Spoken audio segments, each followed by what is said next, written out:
देवऋषि नारद बहुत बड़े संत थे। वे जहाँ चाहे आ जा सकते थे। नारायण के भक्त थे, लेकिन एक बार उनके मन में यह जानने की इच्छा पैदा हुई कि आखिर संत कौन होता है।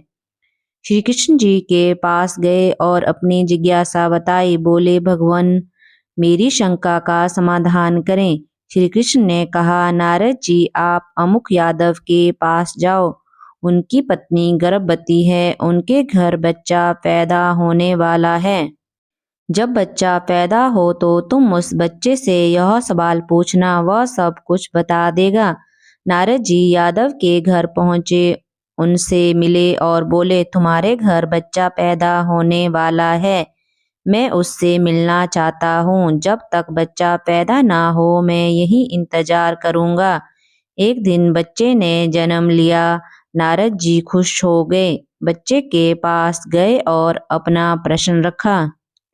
भगवान की कृपा से बच्चे ने नारद जी का प्रश्न सुना और बहुत जोर से हंसने लगा। यह देख नारद जी भी हैरान हुए।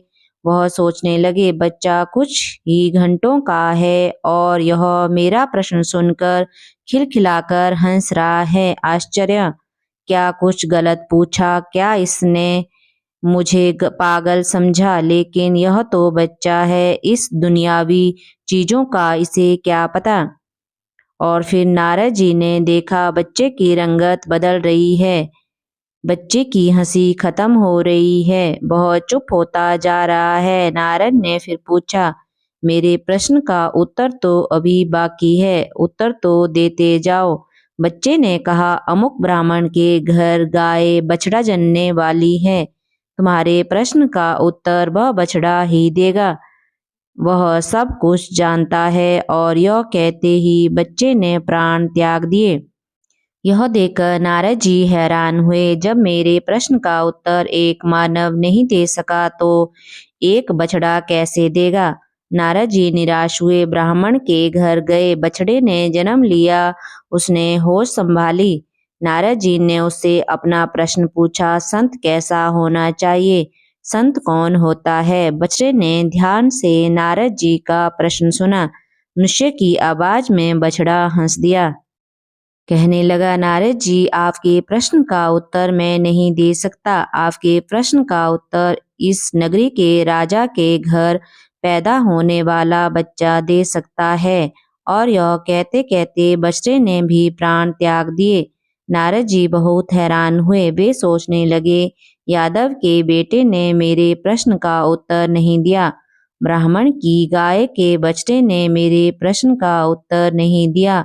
दोनों ही मेरे प्रश्न का उत्तर देने से पहले ही मर गए।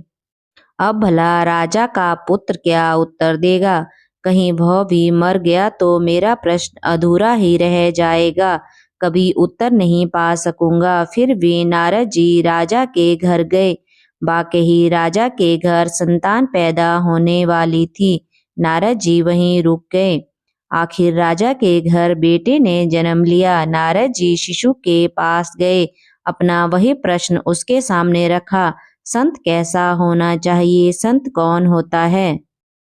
प्रश्न राजा भी सुन रहा था, सोच रहा था, नारद जी के प्रश्न का उत्तर भला यह बच्चा कैसे दे सकता है। लेकिन उसने स्वयं देखा, नारद जी का प्रश्न सुनते ही बच्चा खिलखिलाकर हंस दिया। और बच्चे के हंसने के साथ ही उसकी रंगत भी बदलने लगी। आवाज धीमी पड़ने लगी। हाथ पांव शिथिल होने लगे। यह देख नारद जी डर गए। राजा भी कांप उठा। कहा, मेरा बेटा मर तो नहीं रहा है? लेकिन नारद जी ने राजा के बेटे से पूछा, तुम्हारी आवाज धीमी हो रही है, तुम्हारी हंसी बंद हो रही है, लेकिन तुम्हें मेरे प्रश्न का उत्तर अभी देना है। मेरे प्रश्न का उत्तर दिए बिना कैसे जा सकते हो? बच्चे ने कहा, नारद जी, संत ऐसा ही होना चाहिए जैसे आप हैं, निर्मल और निश्चल, जिनके दर्शन मात्र से देह के छूटते ही मोक्ष मिल जाए, जिसे देखते ही पाप मिट जाए, दुनिया बदल जाए, नरक से स्वर्ग मिल जाए, जन्म जन्म के बंधन छूट जाए, दुनिया बदल जाए, नरक से स्वर्ग मिल जाए, बैकुंठ मिल जाए। आपके दर्शन मात्र से ही मैं मृत्यु लोक से स्वर्ग लोक जा रहा हूँ। इससे पहले मैं एक यादव के घर जन्मा था। वहाँ मैंने आपके दर्शन किए। मैंने प्राण छोड़ दिए, फिर बछड़े के रूप में जन्म लिया। आपके दर्शन किए, वह योनि भी समाप्त हुई, फिर राजा के घर जन्मा हूँ।